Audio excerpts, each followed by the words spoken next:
Thank you.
गुरुर्ब्रह्मा गुरुर्विष्णू गुरुर्देवो महेश्वरा गुरुर्साक्षात् परब्रह्म तस्मै श्री गुरुवे नमः।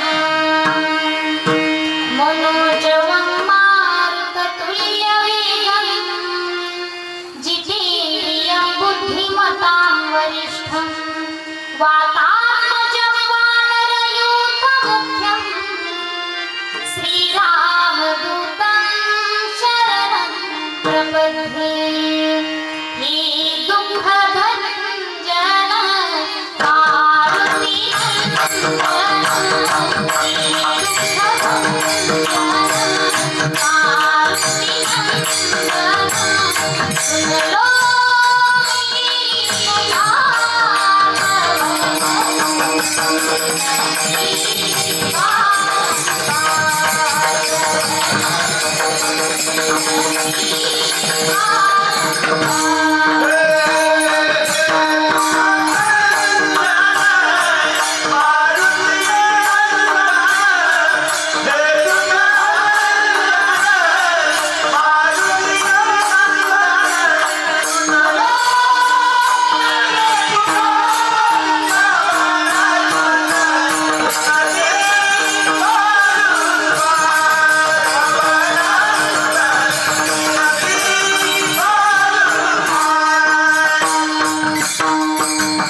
समागत्य तिष्ठन्तमानन्दकन्दं परब्रह्मलिङ्गं भजे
नमो ब्रह्मांडदेवाय गो ब्राह्मणहिताय च जगद्धिताय कृष्णाय गोविंदाय नमो नमः मुखं करोति वाचालं पङ्गुं लङ्घयति गिरिं यत्कृपातमहं वन्दे परमानन्दं माधवम् अलङ्कापुरी रम्य सिंहासनस्थं वरं भोजतेजस्फूर्ति प्रवेशं विधिरादिदेवी सदा स्तूयमानं समाधिस्थमूर्तिं भजे ज्ञानदम्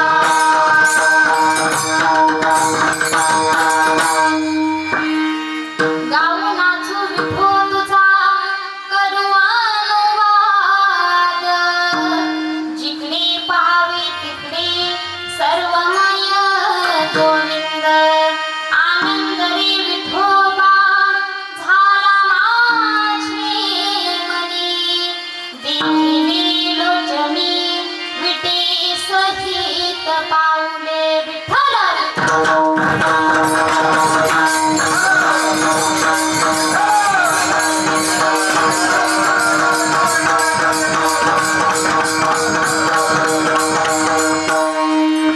प्रस्तुत कीर्तनरूपी सेवेकरता घेतलेला अभंग जगद्गुरु जगद्वंदनीय श्रीमंत श्री जगद्गुरु तुकोबाराय यांचा 4 चरणाचा आणि भक्तीचं वर्णन करणारा सुंदर असा अभंग कीर्तनरूपी सेवेकरता घेतलाय विठ्ठल विठ्ठल इहलोकातील आनंद आणि स्वर्ग सुखाचा आनंद पण त्याच्याही पेक्षा एक विलक्षण स्वरूपाचा आनंद आहे त्याला आपण पारमार्थिक आनंद म्हणतो आता याचे काही प्रकार आहेत बघा इह लोकातील आनंद म्हणजे कोणता आनंद पृथ्वीवरचा आनंद किंवा मृत्यू लोकातला आनंद त्याचे काही प्रकार आहेत काही आनंद संयोगजन्य असतात काही आनंद भावनिक असतात तर काही आनंद स्पर्शजन्य असतात पण त्याच्यापेक्षा मोठा आनंद म्हणजे स्वर्ग सुखाचा आनंद ज्या स्वर्गामध्ये कामधेनूची खिल्लारे आहेत अमृताची कोठारे आहेत गंधर्व गाण्याकरिता आहे उच्च श्रवा नावाचा घोडा आहे अमृत पिण्याकरिता आहे रंभा आणि उर्वशी सारख्या मुख्य विलासिनी सुद्धा आहे माऊली ज्ञानोबाराय वर्णन करतात जेथ अमरत्व हे सिंहासन ऐरावता सारिके वाहन राजधानी भुवन अमरावती जेथ महासिद्धीचे भांडारे अमृताची कोठारे जिये गावी खिल्लारे कामधेनूची गंधर्व गात गाणी रंभे ऐसिया नाचणी उर्वशी मुख्य विलासिनी अंतवरिया हा झाला स्वर्ग सुखाचा आनंद पण त्याच्यापेक्षा श्रेष्ठ स्वरूपाचा जो आनंद आहे याच्यामध्ये आणखी एक प्रकार मानता येतो तो म्हणजे योगाच्या द्वारा प्राप्त होणारा समाधीचा आनंद श्रेष्ठ स्वरूपाचा आनंद आणि तो आनंद ज्यांना प्राप्त झाला ते संत आहेत आणि संत परंपरेमध्ये वारकरी संप्रदायाचा कळस म्हणजे जगद्गुरु तुकोबाराय तुका झालासे कळस भजन करा सावकाशे का भगवत भक्त आपल्या जीवनामध्ये आनंद व्यक्त करत असताना 3 प्रकारे करतात हरिनाम कीर्तन संतांचे पूजन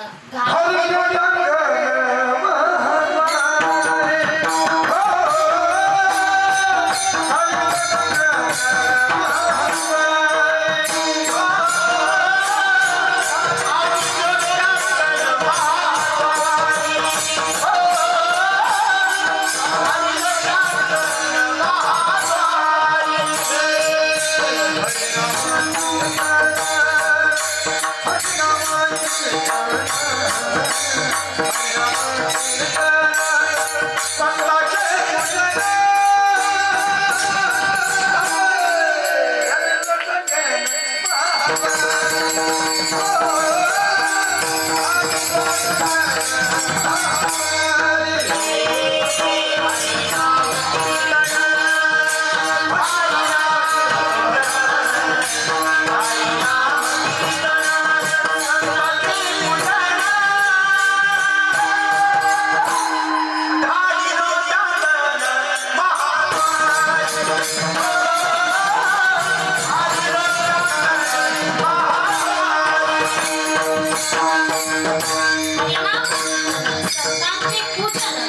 घालू लोटांगण महाद्वारी.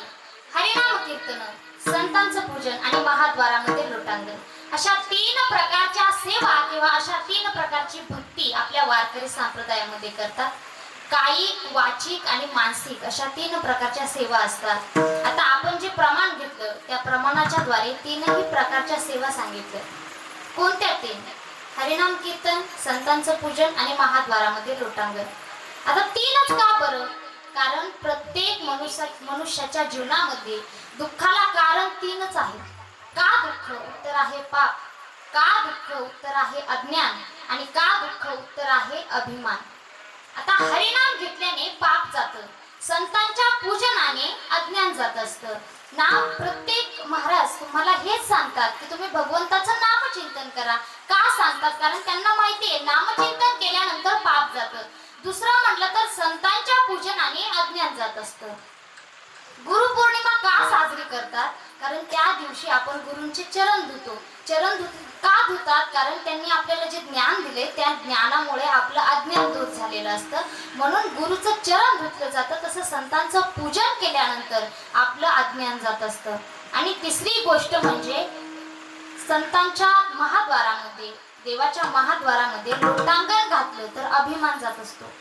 मनुष्याचा स्वभावच आहे बघा, जर संपत्ती जास्त असेल, पैसा जास्त असेल, मान मर्यादा जास्त असेल तर त्याला अभिमान होतो, किंवा आपल्या साध्या भाषेत म्हटलं तर गर्व होतो. आता गर्व झाल्यावर ताठ मानेनं चालणारा मनुष्य त्याच्या जीवनामध्ये एखाद्या दिवशी एवढं मोठं संकट येतं की त्याला काय करावं हेच कळत नाही. आणि तो काय करतो? मग कोणाला तरी विचारतो, आता माझ्या जीवनामध्ये असं असं दुःख आले, मी काय करू? त्यावेळेस प्रत्येक जण त्यांना एकच उपदेश करतात की तुम्ही काय करा, मंदिराला 5 प्रदक्षिणा घाला आणि भगवंतासमोर लोटांगण घाला. आता लोटांगण घातल्यावर काय होतं? ताठ चालणारा मनुष्य जेव्हा मातीत मिसळला जातो ना त्यावेळेस त्याचा अभिमान दूर होत असतो. म्हणून महाद्वारामध्ये लोटांगण घातल्याने अभिमान दूर होतो. विठ्ठल विठ्ठल.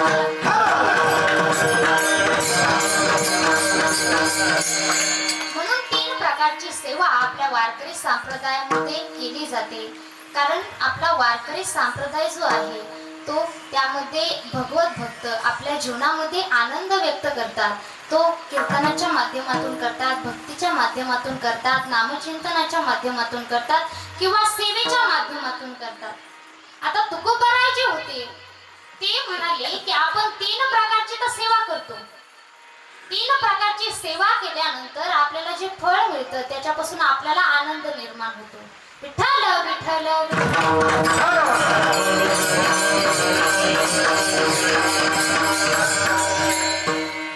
वारकरी संप्रदायामध्ये आपल्या 3 प्रकारच्या सेवा तर सांगितलेल्याच आहेत, पण तुकोबाराय म्हणतात ज्यावेळेस या संत परंपरेमध्ये आपल्या भक्तीचं जे वर्णन केलं जातं किंवा भक्तीचं जे प्रमाण केलं जातं ते हेच आहे. तुका म्हणे येथे भजन प्रमाण काय थोरपण जाणावे. आता तुकोबारायांचा अभंग आहे. तुकोबाराय भगवंताच्या भेटीकरिता निघाले. आता निघाल्यानंतर पंढरपूरला तर जावंच लागेल, कारण आपला पंढरीश पांडुरंग परमात्मा पंढरपूरला राहतात. आणि निघाले, तिथं गेल्यानंतर चंद्रभागेचं स्नान केलं. चंद्रभागे स्नान विधितो हरिकथा समाधान चित्ता सर्व काळ. आता चंद्रभागेचं स्नान केलं आणि हळूहळू मंदिरात गेले तर काकडा चालू होता. आता काकड्याला एवढी गर्दी, बापरे एवढी मोठी गर्दी होती, कुठून कुठपर्यंत.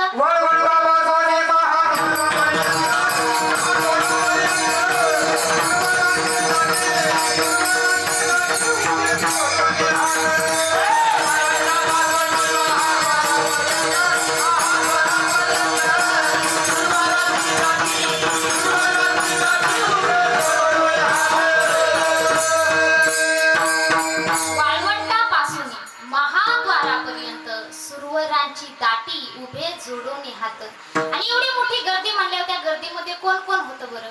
शुक सनकादिक नारद तुंबर भक्तांच्या पोटी कवाडा आडोनी पाहताती जगजेठी रंभादिक नाचती उभ्या जोडोनी हात.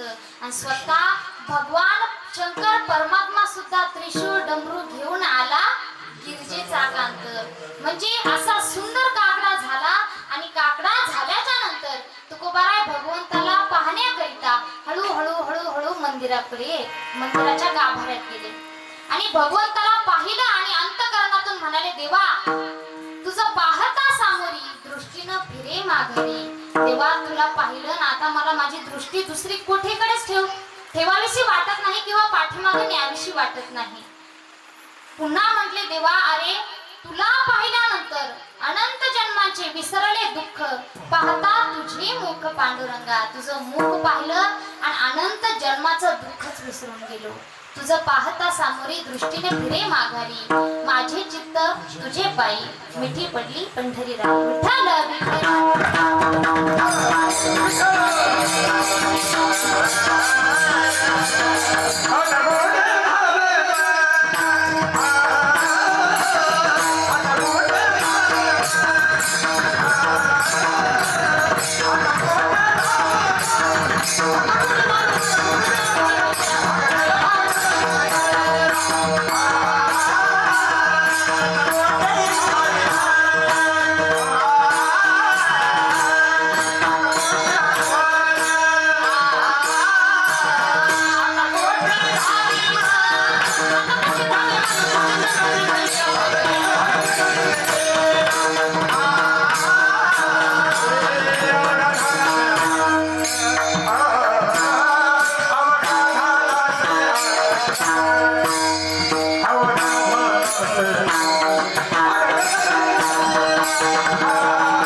अवघा झाला से आनंद. तुकोबाराय म्हणतात, देवा अरे तुला पाहिलं आणि मला सुख झालं.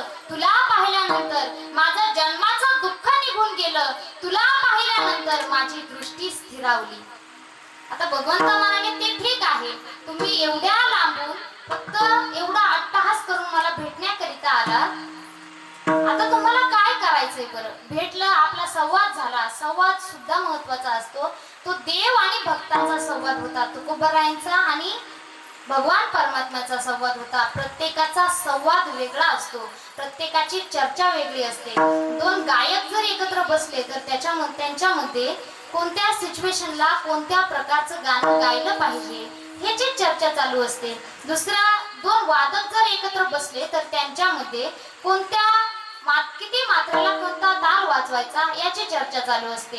दोन शेतकरी जर एकत्र बसले तर शेतातली चर्चा चालू असते. आणि दोन रिकामे माणसं जर एकत्र बसले तर सगळ्या गावाची चर्चा त्यांच्यामध्ये चालू असते. म्हणजे चर्चा ही प्रत्येकाची वेगवेगळी असते. आणि या ठिकाणी तर तुकोबारायांची भगवंताची चर्चा होती, म्हणजे देव आणि संतांची चर्चा होती. भगवंत म्हणाले, तुम्ही माझ्याबरोबर चर्चा केली, संवाद केला, ते ठीक आहे, पण आता तुम्हाला तुमच्या जीवनामध्ये काय करायचं? अभंगाचं प्रथम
म्हणतात. आता गाणं तरी सोपं आहे का महाराज? गाणं ही कला सुद्धा आहे, ते भक्तीचं अंग सुद्धा आहे. कारण आपल्या वारकरी संप्रदायाने गाण्याचे सुद्धा काही नियम घालून दिलेले आहेत. म्हणजे कोणत्या सिच्युएशनला कोणत्या प्रकारचं गाणं गावं हे वारकरी संप्रदायाने ठरवून दिले. कारण जर एखादा व्यक्ती नेमकाच वारलेला असेल किंवा मेलेला असेल आणि त्यांच्या श्रद्धांजली वाहायला आपल्याला जर बोलवलं आणि तिथं जाऊन जर आपण म्हटलं आजी आनंदी आनंद झाला, लोक चप्पल घेऊन मागे लागतील. बरं एक नाही लागायचं, सगळंच लागते. म्हणजे कोणत्या सिच्युएशनला कोणत्या प्रकारचं गाणं गायला पाहिजे हे वारकरी संप्रदायाने ठरवून दिले. आता हे गाणं म्हणजे काय काय काय गावं? गासी तरी एक विठ्ठलची गाई, नाही तरी ठाई राही उगा. गाता येत असेल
तर भगवंताचं नामचिंतन गावं आणि नसेल येत तर काहीच हरकत नाही. हरी हा शब्द सोपा आहे, तो घेतला तरी काही हरकत नाही. म्हणजे गाता येत असेल तर भगवंताचं नामचिंतन गावं, भगवंताची भक्ती गावी, भगवंताचं वर्णन गावं. नाही काही करता आलं तर तसंच बसून राहिलं तरी काही हरकत नाही. फक्त गाणं जे आहे ते कसं गावं? तुका म्हणे ते भजनाप्रमाणे. गाण्याचा एक प्रकार भजन आहे बघा. आता भजन करताना ते काय असंच करायचं का? नाही, त्याला काही नियम आहेत. लावून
वाद्य आहेत बघा. मृदंग चर्मवाद्य, टाळ धातुवाद्य आणि विना तंतुवाद्य. या तीन प्रकारच्या वाद्यांच्या माध्यमातून आपलं भजन गायलं जातं. आता पहिला जो प्रकार आहे मृदंग, तो चर्मवाद्य आहे आणि तो इतका श्रेष्ठ आहे महाराज, त्याचा इतिहास फार मोठा आहे. सर्वात वाजवला भगवान शंकराने, त्यांच्यानंतर वाजवला राजा इंद्राने, त्यांच्यानंतर मृदंग वाजवला स्वामी अर्जुनाने आणि त्यांच्यानंतर वाजवला स्वामी विवेकानंदांनी, त्यांच्यानंतर वाजवला बंकट स्वामींनी, त्यानंतर वाजवला डवरे गुरुजींनी. या सगळ्यांनी मृदंग वाजवला, पण मृदंग कलेचा विस्तार पांडुरंग महाराज वैद्य बाबांनी केला. आजही महाराष्ट्रभर जेवढे काही वादक आहेत ते कुठे ना कुठेतरी वैद्य बाबांचे शिष्य आहेत. म्हणजे त्यांचे शिष्य त्यांचे शिष्य त्यांचे शिष्य आता एवढ्यांचे सुद्धा शिष्य, आता ते कुठे ना कुठेतरी वैद्य बाबांचे शिष्य आपल्या महाराष्ट्रभर आहेत. असा असलेला मृदंग आणि त्या मृदंगाचा इतिहास. आता मृदंग जर वाजवला, मृदंग सुद्धा दोन प्रकारे वाजवला जातो बघा. मृदंग जर वाजवला तर त्याच्यातून नाद ब्रह्म प्रकट करण्याची ताकद असते, आणि मृदंग जर बदलला तर एखाद्या माणसाच्या कानाचं नक्कीच ऑपरेशन होतं. म्हणजे तो आपण वाजवायचा का बदलायचा हे आपल्या हातात आहे. तो मृदंग जर वाजवला तर त्याच्यातून नाद ब्रह्म प्रकट करण्याची ताकद आहे. आता त्याचा इतिहास आहे का, पूर्वीच्या काळामध्ये एक संस्थान होतं. आता आपण त्याला मठ म्हणतो किंवा मठाधिपती म्हणतो त्या संस्थानिकाला. आणि त्या संस्थानिकाकडे एक मृदंग वादक होता, त्याचं नाव होतं वधूसिंग. आता तो मृदंग वादक एवढं सुंदर वादन करायचा की बसलेल्या सर्व मंडळींचं मन तृप्त होऊन जायचं त्याच्या वादनाने. इतकं सुंदर तो वाजवायचा. एक दिवस राजा फिरत फिरत फिरत फिरत त्यांच्या संस्थेमध्ये आला, मठामध्ये आला, आणि त्याने ते मृदंग वाजवलेला ऐकला आणि त्याला फार प्रसन्न वाटलं. मग तो काय त्याच्या घरी गेला. गेल्यानंतर बऱ्याच दिवसांनी त्याला त्या मृदंगाची आठवण झाली, आणि मग त्याने प्रधानजीला सांगितलं की मला आज मृदंग ऐकावंसं वाटतोय, तुम्ही त्या वधूसिंगला बोलवून आणा. ठीक आहे म्हटलं. प्रधानजी गेले, आणि गेल्यानंतर त्यांनी त्या वधूसिंगला सांगितलं की राजाने तुम्हाला बोलवले. मग तो वधूसिंग राजवाड्यात आला. राजवाड्यात आल्यानंतर राजा त्यांना म्हणाला की मला तुमचा मृदंग वाजवलेला फार आवडतो, तुम्ही एकदा वाजवा. तो म्हटला नाही वाजवत राजेसाहेब. का नाही वाजवत? नाही म्हटला, मला वाजवण्याची इच्छाच नाही. राजाने पुन्हा विनंती केली, मला तुमचं मृदंग वादन केलेलं फार आवडतं, मला तो पुन्हा एकदा ऐकायचा, तुम्ही वाजवून दाखवा. असं म्हटल्यानंतर तो म्हटला नाही राजेसाहेब, तुम्हाला जरी मृदंग ऐकण्याची इच्छा झाली असेल तरी मला वाजवण्याचा मोह नाही, म्हटले मी नाही वाजवत. मग त्या राजाने प्रधानजीला सांगितलं. प्रधानजीने त्याला समजावून सांगितलं की राज आज्ञेचा जर अवमान केला तर काय होतं, मृत्यूदंडाची शिक्षा होते. ठीक आहे म्हटलं, काही हरकत नाही, मी मृत्यूदंडाची शिक्षा सुद्धा स्वीकारायला तयार आहे. आणि त्याला शिक्षा द्यायची ठरवलं. एक पिसाळलेला हत्ती किंवा माजलेला हत्ती त्याच्या अंगावरती सोडवायचं ठरवलं. आणि आता आपल्या कायद्याने एक नियम आहे बघा, ज्याला मृत्यूदंडाची शिक्षा होते त्याला त्याची शेवटची इच्छा विचारली जाते. आता त्यालाही विचारलं तुझी शेवटची इच्छा काय? तर तो म्हटला, ज्या मृदंग कलेसाठी मी माझा स्वतःचा देह समर्पित करतोय ना, तो मृदंग मला एकदा वाजवायचा. ठीक आहे म्हटले. राज दरबारातून तो मृदंग त्यांना आणून दिला. त्याने मृदंग वादन चालू केलं, आणि तिकडून पिसाळलेला हत्ती किंवा माजलेला हत्ती सोडला. इकडे त्याचं मृदंग वादन चालू झालं. इतकं सुंदर वाजवलं, तो माजलेला हत्ती सुद्धा एकदम शांत होऊन त्याची सोंड त्या मृदंगावरती ठेवली, आणि हत्ती भाव समाधीला पोहोचला. एवढी ताकद मृदंगामध्ये आहे. आणि तो मृदंग आपल्या भजनामध्ये वापरला जातो. विठ्ठल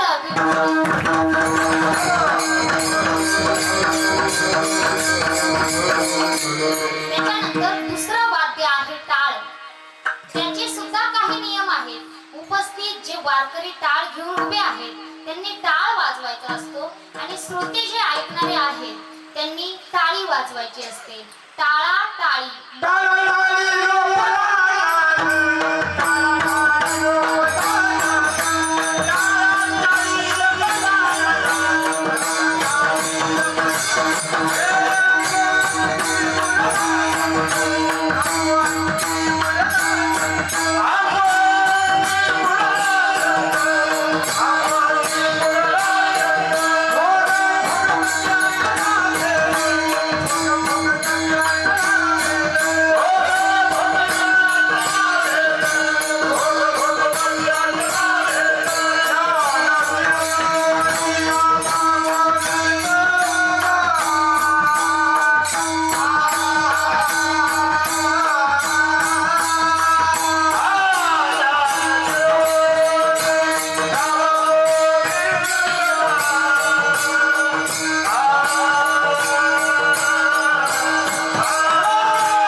गाण्यासाठी जोरदार टाळ्या वाजवा. धन्यवाद. कारण हे गाणं सोपंच नसतं महाराज. खाली बसून ऐकणं आपल्याला अवघड जातं, पण इथं आल्यानंतर कळतं किती मोठं आणि किती बळ लावून गावं लागतं. की त्यांनी सुंदर प्रकारे मला साथ करतं ते. आता आपला जो टाळ आहे, टाळा टाळी लोपला नाद, अंगो अंगी मुरला छंद, भोग भोगिताची आटला भेद, ज्ञान गिळोनी गावा गोविंद गा. तो टाळ जो आहे ते दुसरं वाद्य आहे आपल्या भजनातलं. त्याच्यानंतर अनु हात वाजती टाळ, अनु क्षीर गीत रसाळ, अनुभव तन्मय सकळ, नामा म्हणे केशव कृपाळुगा. असा असलेला टाळ. त्याच्यानंतर तिसरं वाद्य म्हणजे विणा. ही विणा जो असतो तो आपला स्वर देणारा विणा असतो. नाहीतर काही विणे असे असतात की गेल्यानंतर आपण पंचपदी झाले उभं राहिलं की समजतच नाही कोणत्या स्वरात लावलेला आहे. म्हणजे आपला विणा खरंच फार सुंदर लावला होता, काळी 2 मध्येच लावला होता, त्यामुळे एकदम स्वरात आपली सुरुवात झाली होती. विण्याने काय होतो? स्वर मिळतो. आपल्या भजनात विणा असावाच, कारण त्यामध्ये स्वर असतो आणि हार्मोनियम सुद्धा आहे, त्याच्यामधून आपल्याला स्वर मिळतो. विठ्ठल विठ्ठल.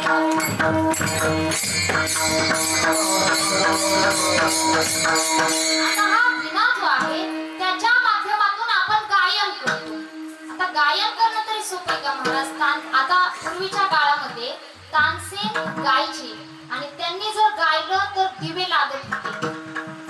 तानसेनने जर मेघ मल्हार नावाचा राग जर गायला तर पाऊस पडत होता. त्यांचे गुरु हरिदास स्वामी त्यांनी जर गायन केलं, त्यांचं गायन जर सुरू झालं तर भगवान श्रीकृष्ण परमात्मा त्यांच्या मांडीवर येऊन बसायचे. आजही हरिदास स्वामींची समाधी जी आहे ती वृंदावनातील निधिवनामध्ये आहे. इतकं सुंदर ते गायन करायचे आणि गायन तसंच असावं. विठ्ठल विठ्ठल.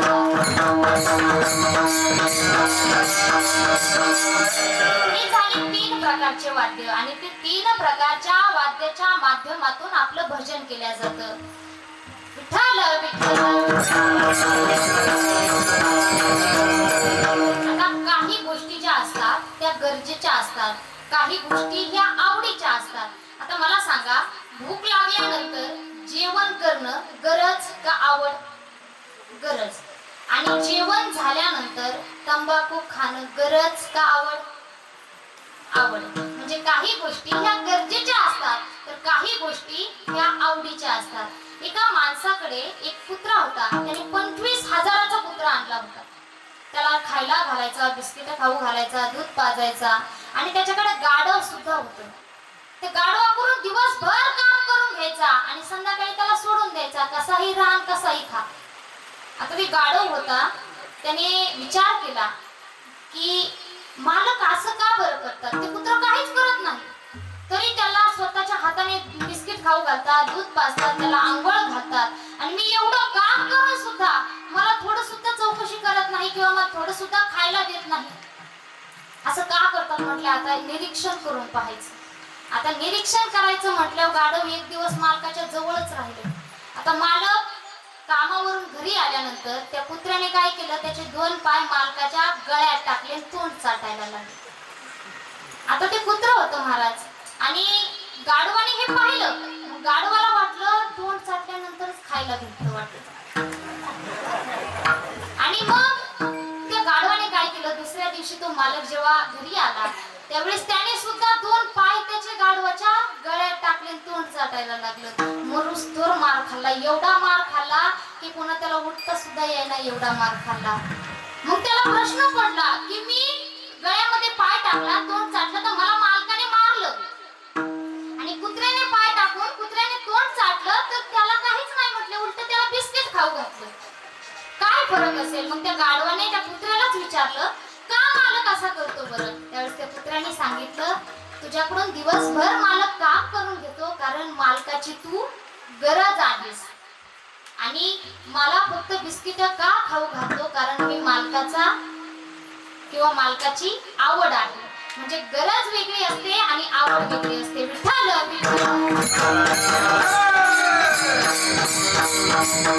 या अभंगामध्ये तुकोबराय म्हणतात, आम्ही आवडीने गाऊ. आवडी आवडीने भावे हरिनाम घेसी, तुझी चिंता त्यासी सर्व आहे. आम्ही गायन करू, आणखी काय करू, नाचू. नाचणं ही सुद्धा एक प्रकारची भक्ती आहे. फक्त ती कुठं नाचावं, किती प्रमाणात नाचावं.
कीर्तनामध्ये सुद्धा नाचलं जातं. नाचणं ही सुद्धा एक प्रकारची भक्ती आहे. संत श्रेष्ठ मीराबाई त्यांच्या जीवनामध्ये त्यांनी नाचून भगवंताची प्राप्ती करून घेतली. ऐसी लागी लगन मीरा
म्हणजे नाचणं ही सुद्धा एक प्रकारची भक्ती आहे. आपणच नाचतो यात नवल नाही, देव सुद्धा नाचतात. नामदेव कीर्तन करी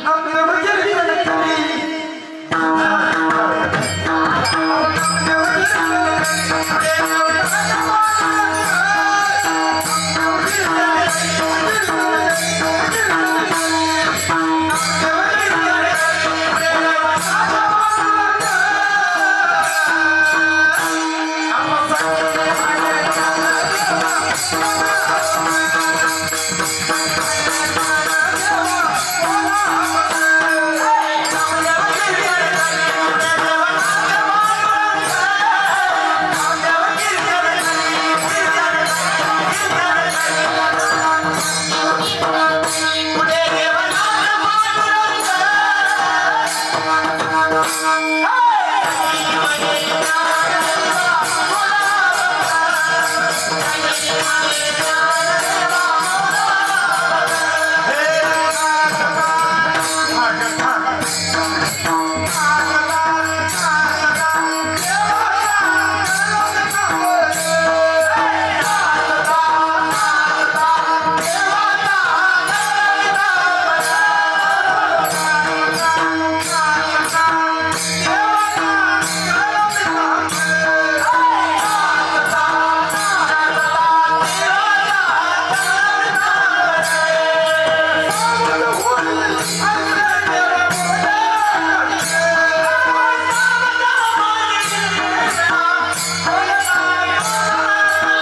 हे देव